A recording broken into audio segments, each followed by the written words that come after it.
Banyak orang kemudian sibuk hanya merawat tampilan luar. Yang namanya sakit nggak enak banget guys. Yang namanya sakit itu menggerus dompet, menggerus perasaan kita, membuat kita sedih.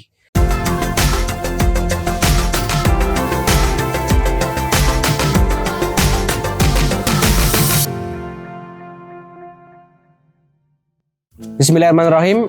Alhamdulillah kita kembali lagi di channel Lebih Baik. Kita ada di sawah hari ini bareng anakku Barbarossa. Jadi Barbarossa ini, halo Barbarossa. Barbarossa saya ajak karena untuk bikin kenangan. Jadi video ini saya untuk sharing-sharing aja sambil kita bikin kenangan bersama anak saya Barbarossa. Nah, pada kesempatan hari ini aku ingin sharing tentang sakit jangka panjang itu dimulai dari mana sih? Mungkin banyak orang yang menderita sakit kronis atau sakit jangka panjang seperti diabetes, asma, bahkan kena penyakit paru-paru mungkin atau penyakit-penyakit yang lain, MAH, GERD ya, segala macam sakit-sakit yang lain itu sebenarnya dimulai dari mana sih gitu. Nah, pada kesempatan ini aku ingin sharing dan berbagi atas apa yang aku pahami, pemahaman yang mudah-mudahan bagi teman-teman bisa dijadikan sebagai referensi dan juga bisa dijadikan sebagai bahan pengetahuan. Yang pertama, kalau kita evaluasi kenapa kita sakit, terutama untuk sakit jangka panjang itu dimulai dari perilaku sebetulnya. Jadi dimulai dari sakitnya perilaku kita.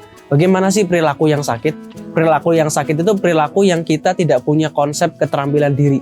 Terutama konsep keterampilan menjaga badan kita agar tetap sehat. Merawat badan kita, merawat tubuh. Itu adalah sebuah konsep. Jadi benerin dulu hidup kita. Salah satunya benerin hidup adalah benerin bagaimana merawat tubuh kita dari dalam. Nah, ketika kita bicara tentang merawat tubuh dari dalam, maka kita merawat asupan apa yang kita makan. Asupan apa yang masuk ke dalam tubuh kita. Banyak orang kemudian sibuk hanya merawat tampilan luar. Pakai make up, ya, rambut diurusin, baju mungkin. Tapi nggak pernah memperhatikan dalam kita. Badan kita dari dalam nggak pernah dirawat. Bertahun-tahun contoh kita makan makanan proses, kita makan makanan mie instan, kita makan tepung-tepungan, yang itu bertahun-tahun juga akan menjadi pupuk daripada penyakit, sehingga suatu hari kita akan sakit. Ya memang itu jangka panjang. Lah ini yang saya sebut dengan penyakit jangka panjang yang biasanya diderita oleh usia 35 ke atas. Bagi teman-teman yang kemudian hari ini masih muda, umur 20 tahunan, masih sehat, yuk kita jaga, kita rawat diri kita. Sebagai apa? Sebagai rasa syukur. Sebagai bentuk bahwa kita itu adalah hidup, sebagai bentuk kita adalah makhluk ciptaan Allah Ta'ala, sebagai bentuk rasa sabar, sebagai bentuk rasa syukur bahwa Allah telah menganugerahkan, mengamanahkan berupa tubuh kita yang harus kita rawat dan kita jaga. Kalau teman-teman nggak punya pemahaman tentang merawat badan, yuk perbaiki dulu, yuk belajar dulu, ya, karena itu penting, ya, apalagi keterampilan tentang merawat badan itu keterampilan yang pokok, ya. Karena itu masuk menjadi hajatul udhawiyah, hajat pokok yang harus kita penuhi, hajat pokok yang harus kita munculkan dan kita rawat ke dalam tubuh kita. Jadi kalau misalkan kita mencegah, itu adalah obat terbaik, ya. Jadi mencegah penyakit itu obat terbaik yang bisa kita lakukan sebelum kita nanti kecanduan atau berlangganan obat-obatan kimia. Terus-menerus harus minum obat. Yang namanya sakit nggak enak banget guys. Yang namanya sakit itu menggerus dompet, menggerus perasaan kita, membuat kita sedih.